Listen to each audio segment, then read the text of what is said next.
anak panah di tangan pahlawan. Mazmur 127 ayat yang keempat. Seperti anak-anak panah di tangan pahlawan, demikianlah anak-anak pada masa muda.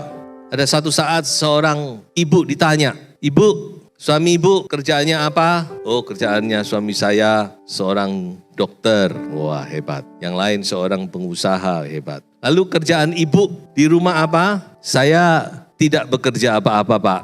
Saya cuma merawat anak-anak." Lalu orang ini berkata, "Shh, ibu salah. Jangan katakan ibu tidak bekerja apa-apa. Ibu sedang melakukan pekerjaan yang paling penting di dunia ini, yaitu mempersiapkan generasi yang akan datang."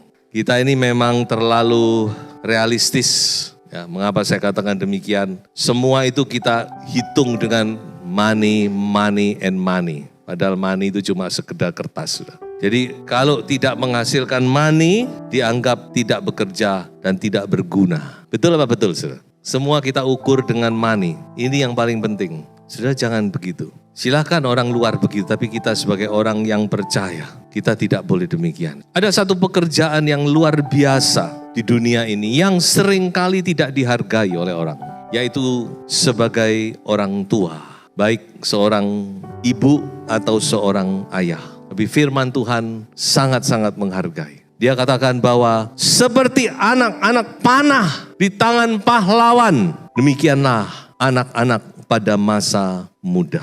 Jadi saudara-saudara yang sedang mendidik anak-anak saudara, saudara inilah pahlawan-pahlawan. Katakan amin.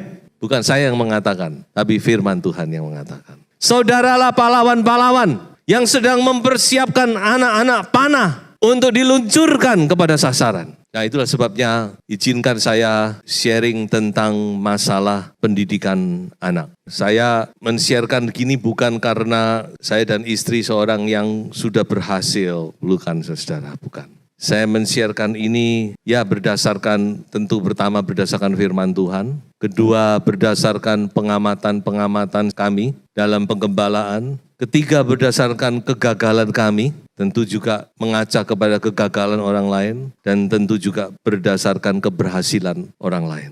Silakan saudara bisa, kalau sudah merasa nggak cocok ya anggaplah satu masukan saja. Tapi mudah-mudahan apa yang saya sampaikan ini bisa menjadi masukan yang berharga. Mungkin sudah berkata, anak-anak saya sudah besar, Pak. Saya sudah tidak perlu lagi. Saya sudah opa dan oma. Nggak apa-apa. Sudah masih punya cucu kan? Oke, saya mulai dengan nomor 1. Bagaimana membentuk anak panah ini? Nomor 1 adalah sasaran kita harus benar. Bukankah Allah yang esa menjadikan mereka daging dan roh? Dan apakah yang dikehendaki kesatuan itu? Satuan antara seorang pria dan wanita, seorang ayah dan seorang ibu. Keturunan ilahi. Jadi jagalah dirimu dan janganlah orang tidak setia terhadap istri dari masa mudanya. Jadi yang pertama, sebagai orang tua, kita harus mengarahkan anak panah ini kepada sasaran yang tepat. Berapa banyak dari saudara dan saya? Kita salah. Kita tidak segan-segan mengeluarkan uang yang besar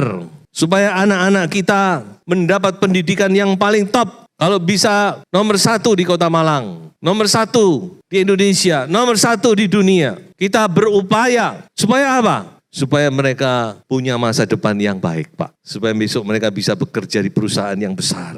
Mereka bisa menjadi pengusaha yang besar dan seterusnya. Saudara ingat, sasaran kita dalam mendidik anak harus kerajaan sorga. Enggak apa-apa, semua itu kan penting, perlu ya. Kalau saudara mampu, why not? Memberikan sarana pendidikan yang terbaik pada anak-anak. Tetapi saudara harus tahu bahwa pendidikan yang terbaik itu arahnya adalah kerajaan sorga.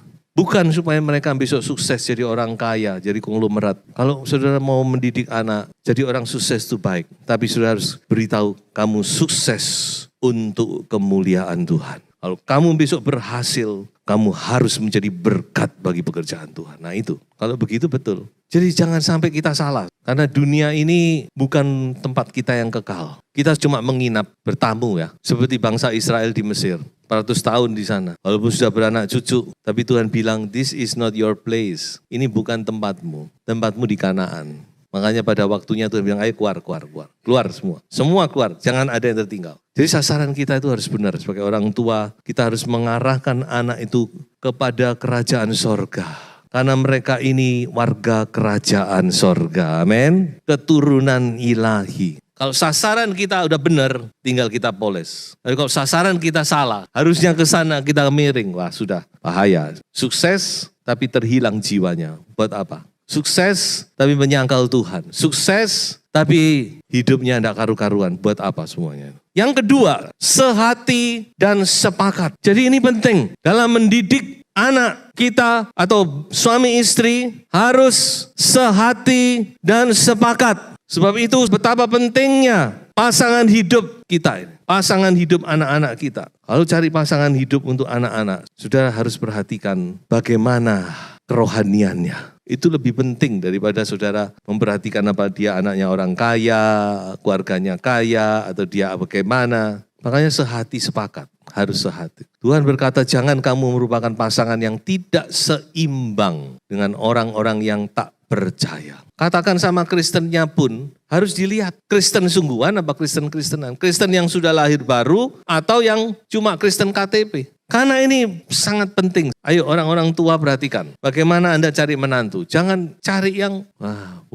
yang orang tuanya punya pabrik ini, orang tuanya punya ini. Atau cari yang cantik, yang kalau enggak ada kesepakatan, nanti cucu saudara yang akan jadi korban. Saya beritahu. Anak saudara dan cucu saudara akan jadi korban. Mereka tidak, minimal anak saudara tidak akan bahagia. Kan kita ini sudah mengalami toh, rumah tangga itu gimana, kan kita sudah mengalami bukan? Rumah tangga itu bukan kayak drama Korea yang tiap hari duduk berhadap-hadapan dengan lilin menyala, di bawah sinar rembulan, di tepi pantai angin sepoi-sepoi, kita berjalan berdampingan. Bukan begitu. Makanya ayo, jangan sembarangan. Jangan Anda terus karena, umur saya sudah sekian, gimana? Ini kebetulan ada bimu lewat ini, ngumpung ini Lah umur saya sudah sekian. Jangan karena hal-hal demikian. Nanti saudara akan menyesal. Tetap percaya kepada Tuhan, amin. Tetap menantikan Tuhan. Tuhan tahu yang terbaik. Sehati sepakat itu penting. Orang tua harus punya nilai-nilai yang sama dalam mendidik anak. Makanya kita harus sebagai orang tua ya. Sekarang saya bicara orang tua ya. Kan kita punya anak, bukan? Kita akan bisa melihat calon menantu ini kira-kira bagaimana. Yang mendekati anak saya ini bagaimana. Ayo kita pakailah hikmat kebijaksanaan. Ayat 2 Korintus ini, jangan satu kuk dengan orang yang tidak percaya.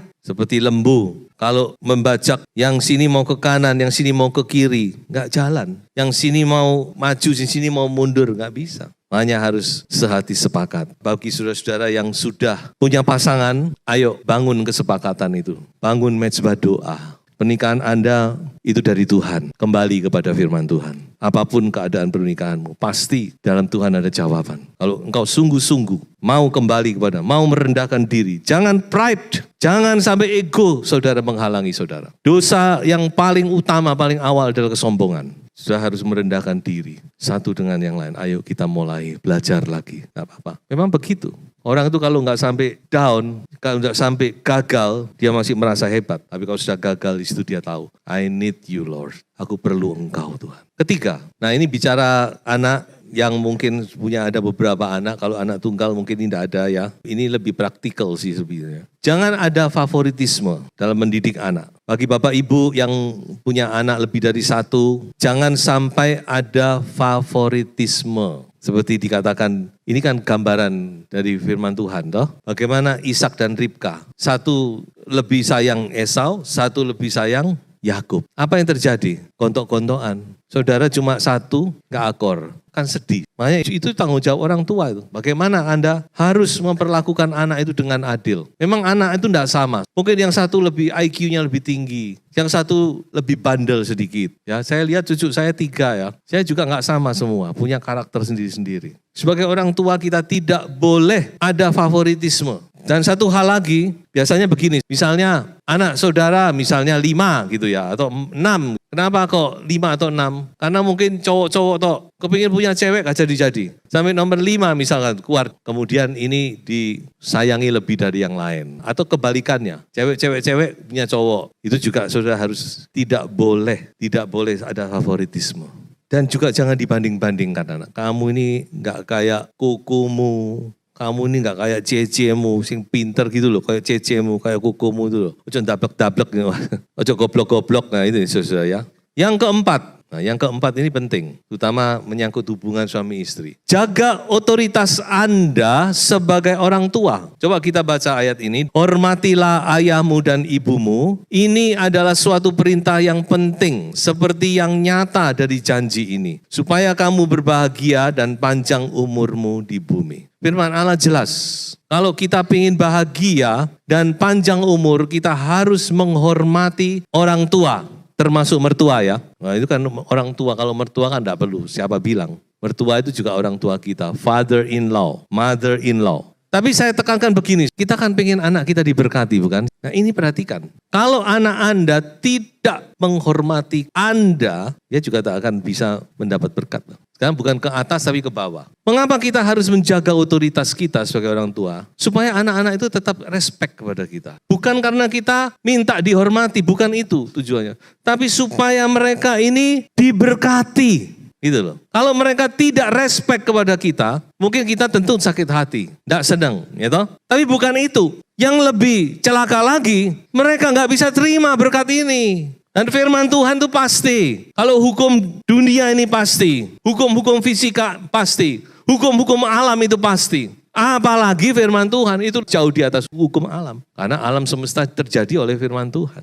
Mungkin yang masih punya orang tua maupun mertua, ayo hormati mereka. Makanya itu harus dijaga. Karena mengapa saya katakan harus dijaga? Karena anak itu bagaimanapun juga mereka adalah manusia yang jatuh dalam dosa. Perhatikan ini. Saya tidak bicara hal yang muluk-muluk. Anak tetap manusia. Dan manusia yang lahir di atas bumi ini semua tercemar oleh dosa. Karena itu mereka begitu lahir, mungkin 1-2 tahun mereka tidak kelihatan. Tapi saudara akan lihat jiwa pemberontak itu pasti muncul nantinya. Melawan orang tua. Itu pasti. Karena akar dosa itu ada dalam hati manusia. Makanya saudara harus bisa melihat ini dengan cermat. Jangan sampai kita biarkan. Sekarang ini kan susahnya kan anak itu kadang-kadang cuma satu keluarga cuma satu. Ya, kalau sudah satu itu biasanya cenderung dimanja. Tidak boleh itu. Anak harus dididik dengan benar.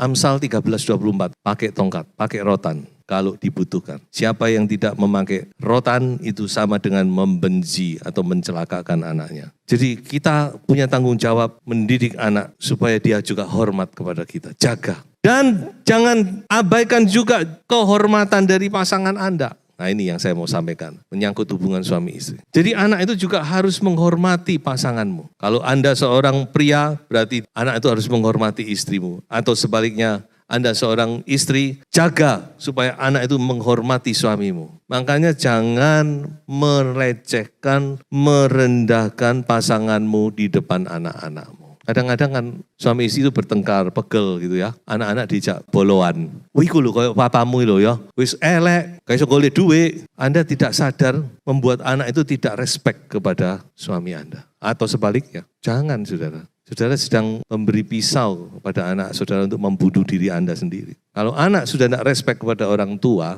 anak itu tidak akan bisa Anda kuasai. Mama melecehkan suami karena sering pegel, sering sakit hati. Tanpa sadar Anda melecehkan suami Anda. Anda sedang memberi pisau pada anak Anda. Anda tidak akan bisa mengendalikan anak Anda nanti. Satu saat Anda akan getun, akan menyesal. Jangan main-main. Firman Tuhan nggak bisa dibuat permainan. Satu saat ketika saudara ingin mendidik anak Anda sudah tidak lagi merespek. Karena ketika anak tidak respek kepada salah satu, apa papa atau mama sama saja, dia tidak akan respek kepada dua-duanya. Makanya jaga. Saya pernah kasus sudah, mamanya gegeri anak, mungkin papanya nggak setuju, nggak terima, mamanya digegeri papanya. Bahkan diantemi, ditembari anak. Dualem ini, itu kan, gimana ya? Oh, itu terjadi. Saya ngomong gini ini bukan tanpa dasar. Makanya orang tua bertindaklah bijaksana. Ya namanya orang tua, papa mama kadang mungkin bisa selisih pendapat dan sebagainya. Jangan di depan anak, selesaikan sendiri. Jangan sampai anak itu tahu lalu menilai sesuatu, jangan. Tetap jaga kehormatan pasangan Anda. Jaga otoritas pasangan Anda, jaga otoritas Anda juga. Supaya apa? Supaya anak itu bisa diberkati, dia tetap respek dan juga mudah dididik. Yang kelima, gunakan kata-kata yang positif. Coba kita baca bersama-sama. Janganlah ada perkataan kotor keluar dari mulutmu, tetapi pakailah perkataan yang baik untuk membangun di mana perlu. Supaya mereka yang mendengarnya beroleh kasih karunia.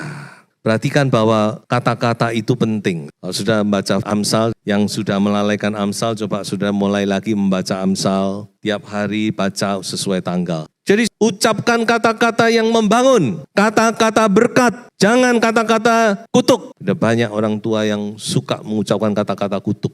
Oh, kau nih enggak payu kawin. Ya apa sih? Ini maunya begitu tak? Oh, kamu pasti nanti hidupmu soroh. Ya memang kadang-kadang kita bisa saja pegel ya sama anak. Kita merasa anak itu kok enggak nurut, kok kurang ajar sama kita. Tapi saudara sebagai orang percaya, berkati, tetap berkati dan berkati. Amin. Pakai kata-kata yang membangun, kata-kata berkat supaya mereka diberkati. Makanya mendidik anak itu tidak boleh emosional. Boleh marah, tetapi kepala harus tetap dingin. Mengajar anak harus kalau memang dibutuhkan. Sekarang ini ada istilah baru pendidikan yang pokoknya harus lemah lembut, soft, enggak boleh marah, enggak boleh gini. Itu saya katakan sepertinya baik, sepertinya indah, tapi tidak alkitabiah. Firman Tuhan berkata harus tetap kalau perlu pakai rotan, kalau perlu. Hajar anakmu selama ada harapan dikatakan. Jadi anak kecil tentu kita harus bedakan mendidik anak yang masih kecil atau yang sudah menginjak remaja, yang sudah menginjak dewasa, kita harus membedakan ya kalau sudah anak itu sudah menginjak remaja bisa diberi pengertian ya jangan pakai rotan. Atau sudah dilawan tambah saudara ya toh.